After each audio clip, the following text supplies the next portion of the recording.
गुरु प्यारी, गुरु सवारी, साजी निवाजी साध संगत जियो। वाहेगुरु जी का खालसा, वाहेगुरु जी की फतेह।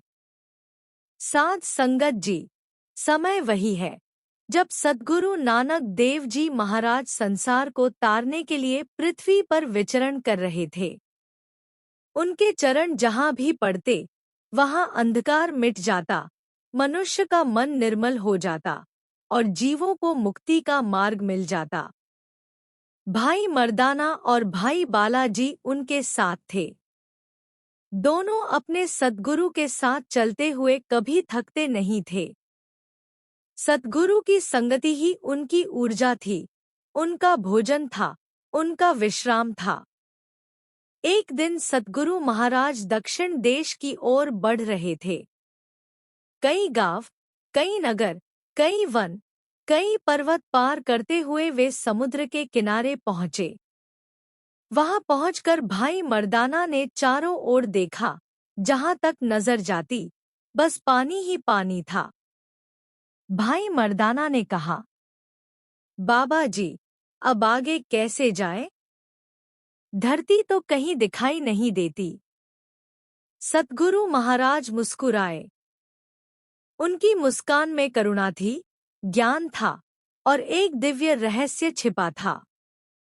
उन्होंने कहा, मर्दानिया, इस विशाल समुद्र के पार एक साधु हमें याद कर रहा है। हमें उसके दर्शन करने हैं। मर्दाना ने फिर पूछा, पर बाबा, वहां तक कैसे पहुंचेंगे?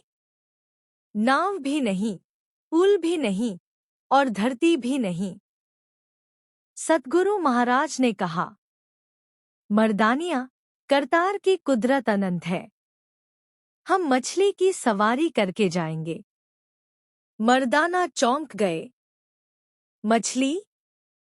कैसी मछली बाबा, जो हमें ले जाएगी? सद्गुरु महाराज कुछ कहने ही वाले थे कि अचानक धरती हिलने लगी। समुद्र की लहरें ऊंची उठने लगी। हवा में कंपन फैल गया। मर्दाना घबरा गए। बाबा जी, पहले तो पानी ही पानी था, अब यह धरती भी कांप रही है। सद्गुरु महाराज ने शांत स्वर में कहा, मर्दानिया, जहां तुम खड़े हो, क्या यह धरती तुम्हें कुछ अलग नहीं लगती? मर्दाना ने नीचे देखा।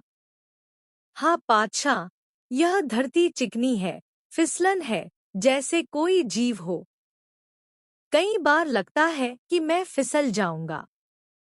सद्गुरु महाराज ने कहा। सद्गुरु महाराज कुछ कहने ही वाले थे कि अचानक धरती हिलने लगी। समुद्र की लहरें ऊंची उठने लगी। हवा में कंपन फैल गया। मर्दाना घबरा गए। बाबा जी, पहले तो पानी ही पानी था, अब यह धरती भी कांप रही है। सद्गुरु महाराज ने शांत स्वर में कहा, मर्दानिया, जहां तुम खड़े हो, क्या यह धरती तुम्हें कुछ अलग नहीं लगती? मर्दाना ने नीचे देखा। हाँ पातशाह, यह धरती चिकनी है, फिसलन है, जैसे कोई जीव हो। कई बार लगता है कि मैं फिसल जाऊंगा।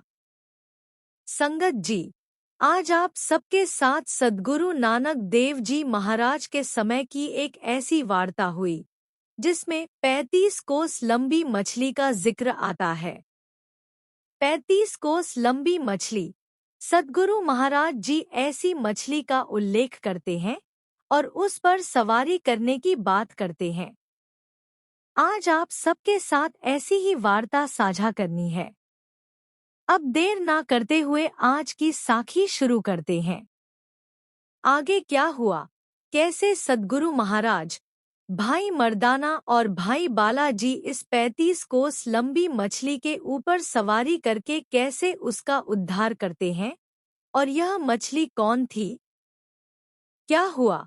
सद्गुरु महाराज धरती लोक को तारते हुए दक्षिण देश की ओर पहुंचे। दक्षिण में जाकर सद्गुरु महाराज, भाई मर्दाना और भाई बालाजी जब पहुंचे तो वहां समुद्र का किनारा था। भाई मर्दाना जी पूछने लगे, बाबा अब किधर जाना है? चारों तरफ पानी ही पानी है, कहीं भी धरती दिखाई नहीं देती। भाई मर्दाना जी खड़े होकर सद्गुरु नानक देव जी महाराज से पूछ रहे थे। तब सद्गुरु महाराज कहने लगे, भाई मर्दानिया, इस विशाल विश्वंभर टापू पर एक साधु हमें याद कर रहा है। भाई उस साधु के दर्शन करने हैं। बाबा, हम उस साधु तक कैसे पहुँचेंगे? यहाँ तो चारों तरफ पानी ही पानी है, कहीं भी धरती दिखाई नहीं देती। तब सद्गुरु महाराज कहने लगे, भाई मर्दानिया, हम उस साधु तक मछली की सवारी करके जाएंगे। सद्गुरु महाराज के ये वचन सुनकर भाई मर्दाना बहुत हैरान हो गए। हे सद्गुरु पातशाह, ऐसी कैसी मछली है जिसके ऊपर हम सवारी करेंगे? सद्गुरु महाराज अभी कुछ कहने ही लगे थे कि अचानक धरती हिलने लगी। उसी समय भाई मर्दाना कांपने लगे। सद्गुरु महाराज, पहले तो चारों तरफ पानी ही पानी था और अब यह धरती भी कांपने लगी है। तब सद्गुरु महाराज कहने लगे, भाई मर्दानिया, जहाँ तुम खड़े हो, क्या तुम्हें यह धरती अजीब नहीं लगती? हाँ पातशाह, यह धरती कुछ चिकनी लगती है। इसमें फिसलन है, कई बार तो खड़ा रहना भी मुश्किल हो जाता है, कहीं फिसल न जाओ। तब सद्गुरु महाराज कहने लगे, भाई मर्दानिया, जिस जगह पर तुम खड़े हो, यह धरती नहीं, बल्कि एक मछली है। यह 35 कोस लंबी मछली है और इसकी चौड़ाई 5 कोस है। यही हमें उस साधु तक ले जाएगी। भाई मर्दाना चारों ओर देखने लगे। उन्हें महसूस हुआ कि सचमुच यह मछली चल रही है। तब सद्गुरु महाराज कहने लगे, भाई मर्दानिया, यह सब उस करतार की कुदरत है। यह मछली समुद्र के अंदर आगे बढ़ती जा रही है। भाई मर्दाना जी और भाई बालाजी सद्गुरु पातशाह के साथ उस मछली के ऊपर सवारी करके जा रहे थे। मछली धीरे धीरे समुद्र में आगे बढ़ रही थी। 2 दिनों का सफर समुद्र में बीत चुका था कि अचानक मछली ने अपना मुंह खोलना शुरू कर दिया। जब उस मछली ने अपना बहुत बड़ा मुंह खोला तो भाई मर्दाना कांपने लगे। भाई बाला पास ही खड़े थे। उन्होंने कहा, मर्दानिया, क्या बात है? क्यों कांप रहे हो? भाई मर्दाना बोले, बालिया, लगता है आज हमारा आखिरी समय आ गया है। भाई बाला ने पूछा, क्यों? ऐसा क्यों कह रहे हो? मर्दाना बोले, देखो, यह मछली कितना बड़ा मुंह खोल रही है। यह हमें निगल जाएगी। हम इसके मुंह में जाकर काल का ग्रास बन जाएंगे। मर्दाना अभी यह बात कह ही रहे थे कि भाई बाला बीच में बोल पड़े, मर्दानिया, क्या तुम्हें विश्वास नहीं? तुम सद्गुरु नानक देव जी महाराज के साथ हो। सद्गुरु पातशाह तुम्हें किस काल में जाने देंगे? यह सुनकर भाई मर्दाना चुप हो गए, लेकिन मछली का मुंह और भी खुलता जा रहा था। जब मछली ने पूरा मुंह खोला तो उसने उगलना शुरू किया।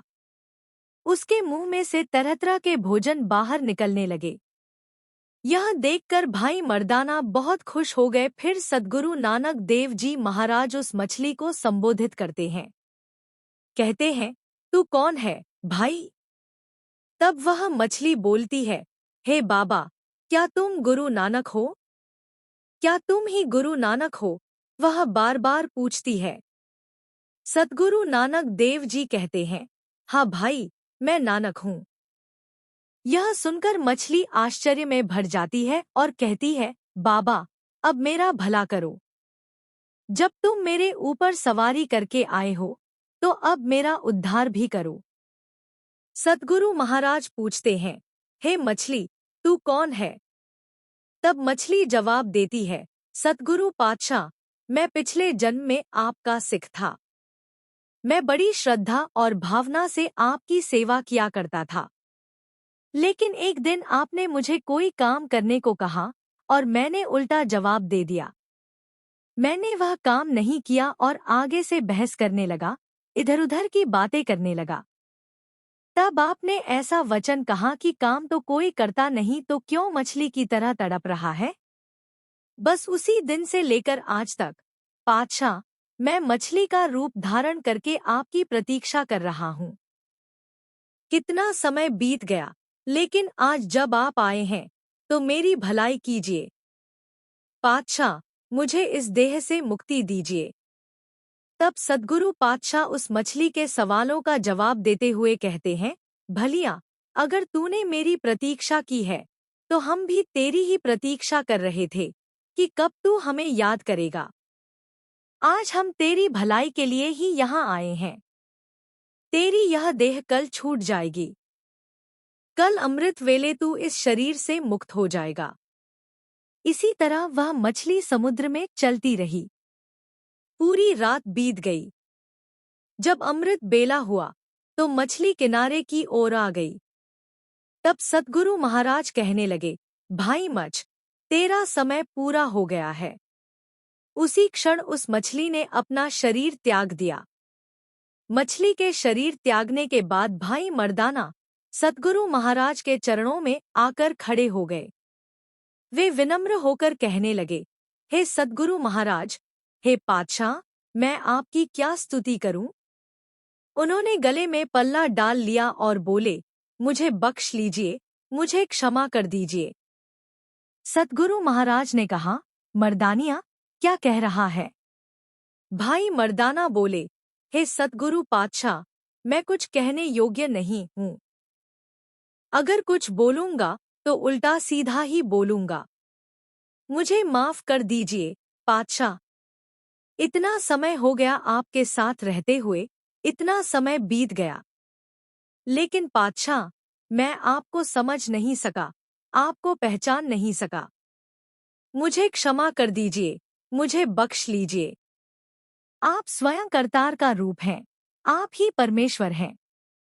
मैं आपको जान नहीं पाया, पातशाह, मेरी भूलों को माफ कर दीजिए, मेरे किए हुए अपराधों को क्षमा कर दीजिए। यह सुनकर सद्गुरु पातशाह मुस्कुराने लगे। उन्होंने कहा, मर्दानिया, बालिया, अगर मैंने तुम्हें अपने साथ रखा है, अपने साथ जोड़ा है, तो तुम्हारी सारी बातें भी स्वीकार हैं। तुम चिंता मत करो। तुम्हें अपने साथ लिया है, अपना अंग बनाया है। तुम्हारे सारे कहे हुए वचन, तुम्हारी सारी भूलें, सब स्वीकार हैं। तुम फिक्र न करो। आज भाई मर्दाना की आंखों में आंसू हैं। पातशाह, मुझे बख्श लीजिए, मुझे बख्श लीजिए। अपने चरणों के साथ इसी तरह जोड़े रखो, ऐसी विनती करते हुए भाई मर्दाना सद्गुरु पातशाह के चरणों में बैठे हैं। उनकी आंखों से आंसू लगातार बह रहे हैं। आज मर्दाना सद्गुरु महाराज के चरणों में बैठकर बार बार अरदास कर रहे हैं, पातशाह, मुझे बख्श लीजिए। क्या कह रहे हैं भाई मर्दाना? आओ, उनके ये विनम्र बोल भी पढ़ लें। मुझे अपने चरणों से जोड़ लो जी। सद्गुरु, मैं मर्दाना तुम्हारा हूँ। मुझे अपने चरणों में लगा लो जी। सद्गुरु, मैं मर्दाना तुम्हारा हूँ। सभी मिलकर बोलो, सद्गुरु, मैं मर्दाना तुम्हारा हूँ। मुझे अपने चरणों में लगा लो जी। मुझे अपने चरणों से जोड़ लो जी। सद्गुरु, मैं मर्दाना तुम्हारा हूँ। मर्दाना सद्गुरु महाराज के चरणों में बैठा है और अपनी भूलों की क्षमा मांग रहा है। वह बार बार कह रहा है, मुझे चरणों में लगा लो जी। सद्गुरु, मैं मर्दाना तुम्हारा हूँ। सद्गुरु महाराज के चरणों में बैठकर वह अपनी सारी भूलें बख्शवा रहा है। उसके नेत्रों से आंसू बह रहे हैं और वह विनती कर रहा है, पातशाह, मुझे क्षमा कर दीजिए। आइए, हम भी सद्गुरु महाराज के चरणों में अपनी अरदास करें। जीवन में चलते फिरते अनेक भूलें हो जाती हैं, कभी दर्शन दीदार करते समय, कभी दुनिया के कामों में लगे रहते हुए अनेक प्रकार की गलतियां हो जाती हैं। सद्गुरु पातशाह, आप बख्शने वाले हैं, हमारी भूलों को माफ कर दीजिए। हमें अपने चरणों से जोड़े रखिए, हमें अपने साथ लगाए रखिए। आइए सद्गुरु महाराज के चरणों के हाजिरी लगाते हुए कुछ पल मूल मंत्र के जाप के साथ जुड़ना करें। भाई सारे जाने प्यार सम्मान सहित भाई जाप के साथ जुड़ना है। सतीनाम श्री वाहुरु गुरु साहिब जी सतीनामु करता पुरखो निर्भव निर्वैरु अकाल मूर्ति अजूनी सैभन गुरु प्रसादी जापू आदि सचु जुगादी सचु है भी सचु नानक होसी भी सचु। नकार सतीनामु करता पुरखो निर्भव निर्वैरु अकाल मूर्ति अजूनी सैभन गुरु प्रसादी गी गावना जापू आदि सच्चा सदा सच्चा है भी सच्चा है नानक होगा भी सच्चा। सतीनाम कर्ता पुरुष निर्दयी निर्भय अकाल मूरत अजूनी सैभन गुर प्रसाद जपू आदि सच्चा सदा सच्चा है भी सच्चा है नानक होगा भी सच्चा। सतीनाम कर्ता पुरुष निर्भय निर्वैरे अकाल मूरत अजूनी सैभन गुर प्रसाद जपू आदि सच्चा सदा सच्चा है भी सच्चा है नानक होगा भी सच्चा। सतीनाम कर्ता पुरुष निर्भय निर्वैरे अकाल मूरत अजूनी सैभन गुर प्रसाद जपू आदि सच्चा सदा सच्चा है भी सच्चा है नानक होगा भी सच्चा। साध संगत जी, अगर आपको यह साखी अच्छी लगी हो तो इसे लाइक करें और इस वीडियो को और भी संगत के साथ जरूर शेयर करें ताकि गुरु नानक देव जी की साखियाँ ज्यादा से ज्यादा संगत तक पहुँचे। और शॉर्ट इंस्पायर्ड स्टोरीज चैनल को सब्सक्राइब करना न भूलें।